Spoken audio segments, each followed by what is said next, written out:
Good morning. It is 4:10 on Wednesday, May 30th, and I'm going to Alaska today on a last-minute cruise that I got the most incredible deal.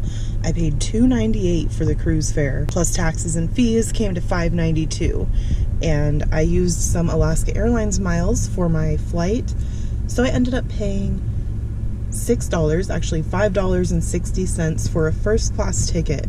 So I'm going to take you along with me, as I always do for my cruises, and we're going to have a blast doing a southbound Voyage of the Glaciers from Anchorage or Whittier to Vancouver, and then take the Princess Transfer bus back to SeaTac. So welcome to my car. I'm going to drive to SeaTac now, park there, and catch my flight.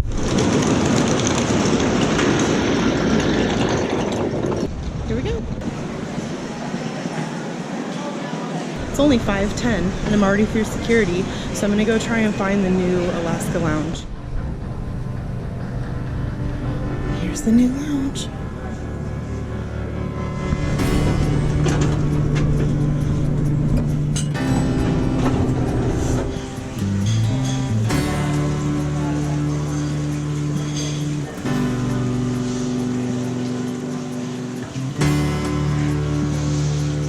These seats, aren't they awesome?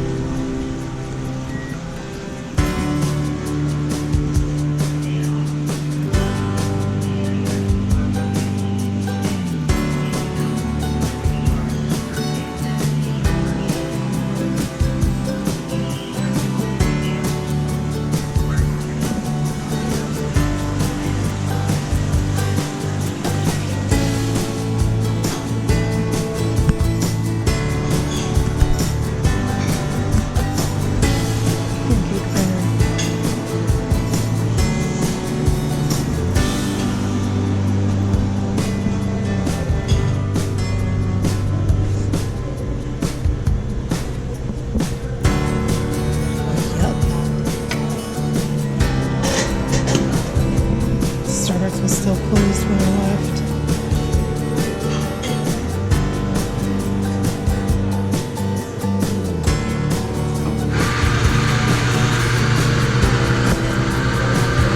It's so pretty.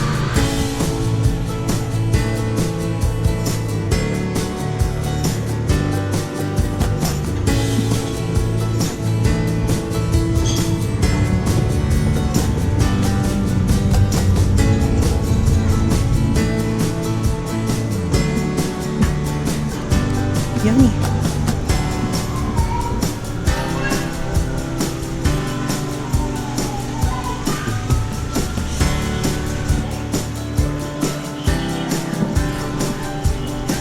Look at this.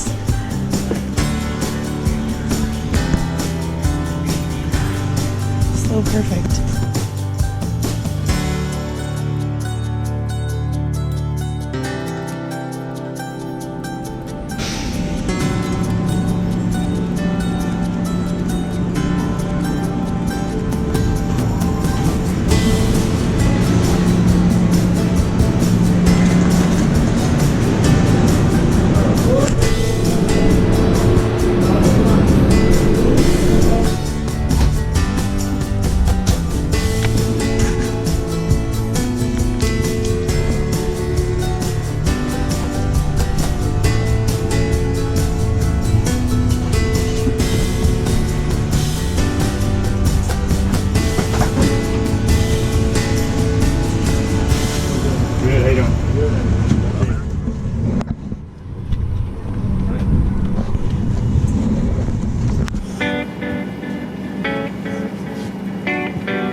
left a little bit late and landed a little bit early.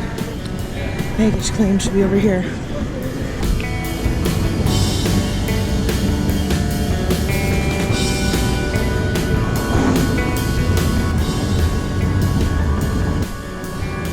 Okay, I'm walking up to the baggage claim, and they have Princess Cruise people here for the transfer, which they told me I could just walk up and do, but I'm way too paranoid. So I booked a scenic transfer that is going to drop me off at the ship around 1:30 today. I just landed at 9:30. So 4 hours from now I'll be boarding, or at least at the pier. But in the meantime, we're going to do 2 photo stops and 1 national park.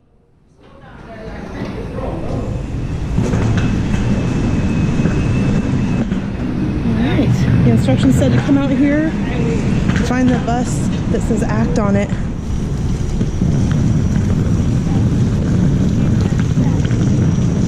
And this is where the transfer bus waits if you're not doing through Princess.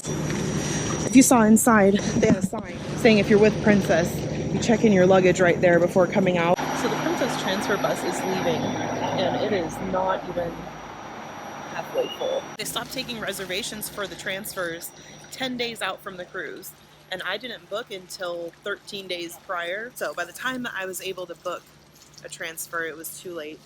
And they just said, show up, talk to somebody, and they'll let you join the bus. But I wasn't comfortable with that because there's only 2 trips between here and the ship every day. So I wanted to make sure I had a seat. And so I booked this one through ACT, and it was $55. So actually a little bit less than Princess. And it includes a stop at a national park and 2 other photo ops. Anchorage actually has 4 airports. We have the international airport. We have Lake Hood here for the bush planes, mostly on floats. In the wintertime, they switch over to skis. Then we have Merrill Field, which is a little bit, I guess, north of downtown. So I mentioned the population of Anchorage, about 300,000 people. That's about 40 to 50% of the state. We don't have a real push for lakefront property here in the state, or even oceanfront property. You don't get the boats on the lakes or anything like that. The water's too cold. So people would rather pay for their view. So the higher up you get, the more expensive your house is. The average price of the house up there, they start out about $400,000 down low and 1.4 to 1.5 up top. And as we went underneath that overpass, we are now out of Anchorage. So those mountains directly in front of us, and they'll be on our right-hand side as we travel today. Those are known as the Kenai Mountains. On the left is Potter Marsh. Potter Marsh used to be where the railroad kept all of their extra locomotives and extra rail pieces, all of their heavy equipment, until they finished constructing the railroad on the right-hand side, in which time they blocked off Rabbit Creek and the area on the left flooded. Well, the railroad couldn't use it anymore, so they pulled out, moved, and the locals came down and replanted all the natural vegetation and grass and stuff that you see. And now there's over 400 different species of birds that migrate through here every year. There's over 30 different species of mosquito that call this place home.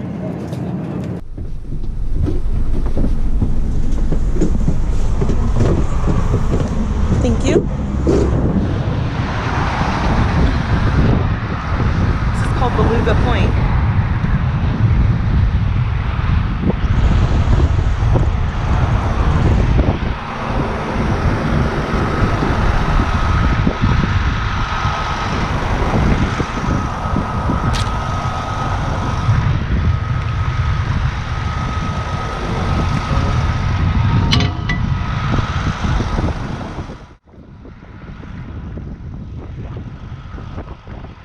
I'm going to be passing on the right-hand side are wood bison. These are Alaska's largest land mammals, weighing in about 2,200 pounds. And very, very closely related to the plains buffalo. The difference, buffaloes are more rounded in their head and their humps. Wood bison are more squared off.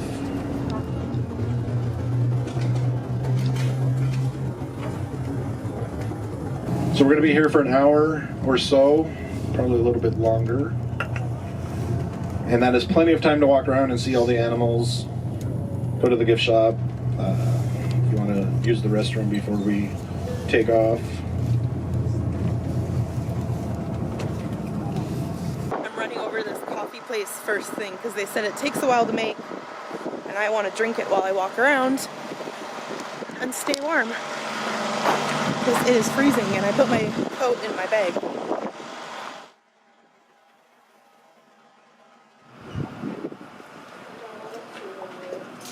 There's supposed to be a lynx in here.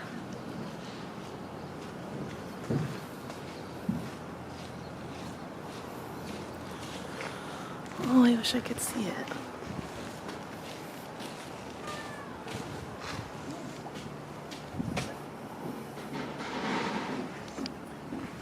Oh wow, here's an eagle. Oh! Okay, I found the lynx. Actually, the girl told us where she is, so I'm gonna point it out after I show you the eagle. We just drove by a bunch of eagles fishing in some soot. Let me see if I can zoom in.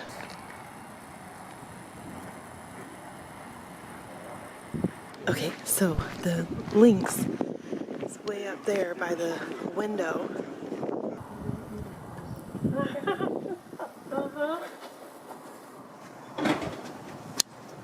Oh, way on that. Oh, wow.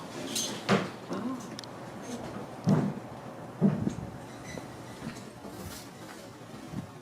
Oh, big eyes.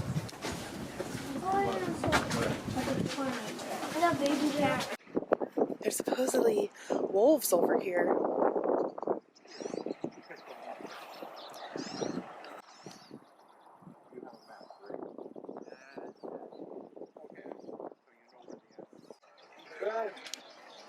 And every place Oh, they have signs. Arctic.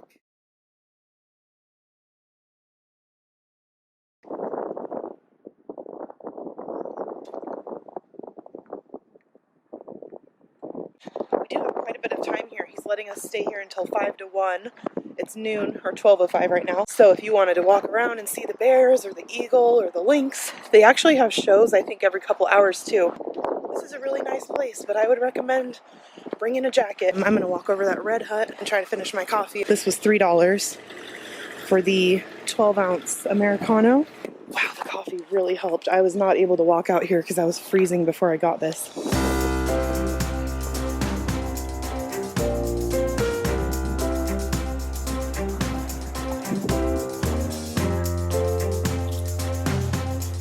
So you can see bison.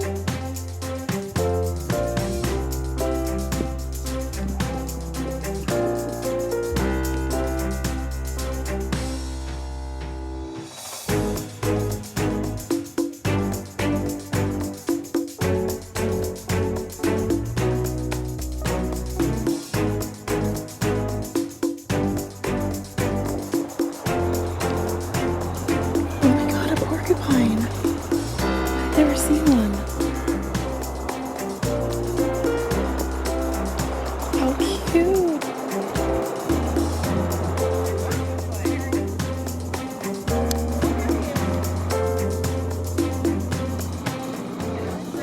Dakota's about 3 years old. He was brought here when he was 5 months old. His mom and him grew up on Kodiak Island, or he was born on Kodiak Island. His mom was chased away, they think, by the little town's dogs. They were found in he was found in the dump, actually. Oh. But at 5 months old, he doesn't know how to be a bear yet, so they brought him here.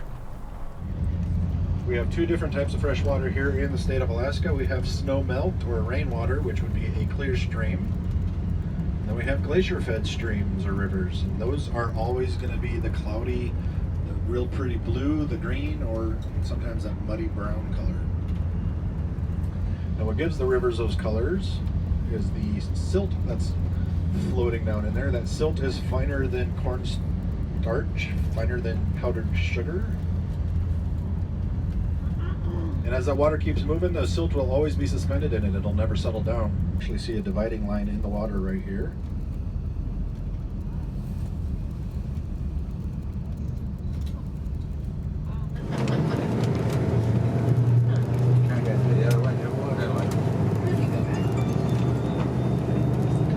Alright, welcome to the Anton Anderson Memorial Tunnel. As locals like to call it, the Whittier Tunnel. Speed limit is 25 miles an hour, so it's going to take us roughly about 6 minutes to get through. I have yet to have anybody on my tour be able to hold their breath the whole way. So this is a one-lane tunnel. It was built originally for the railroad in 1941 by the Army Corps of Engineers. They started on each side of the mountain and they met in the middle.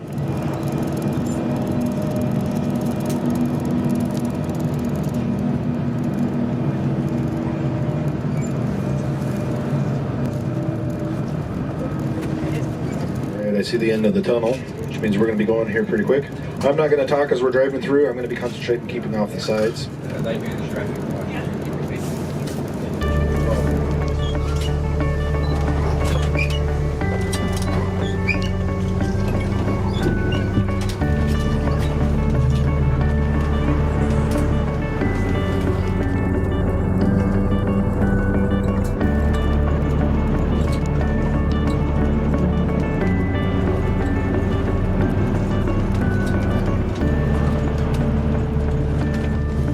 Welcome to Whittier. Alright, our time together is pretty much coming to an end. I hope you enjoyed our little trip down from Anchorage to Whittier. A couple of things before I drop you off. I'm going to pull up and I'm going to unload the luggage off the bus and set it on the ground. Then it's your guys' responsibility again to grab your luggage and hand it to the longshoremen. They'll load it into the big white Connex that we park next to.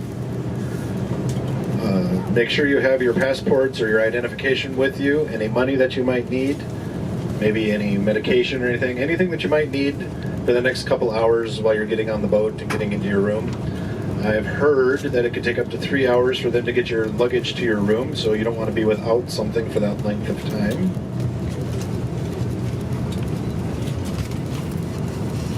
There's the building back against the mountains that's haunted, supposedly.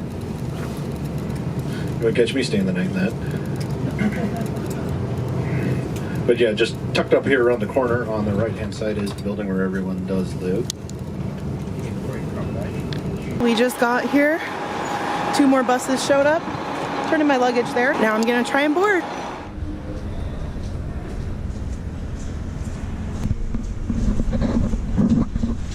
I was the first one in the group to get off the bus, check my luggage and through security.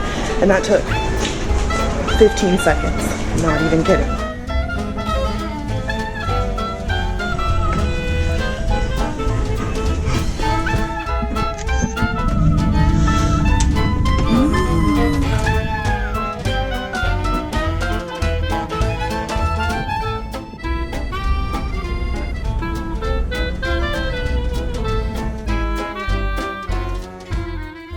My phone just rang and it said Captain's Circle on it. The woman introduced herself and said that she's hosting a top 40 most traveled cruisers event and I'm next on the list to be invited, and they're gonna have a private cocktail party in the card room on Ketchikan evening. How am I in the top 40?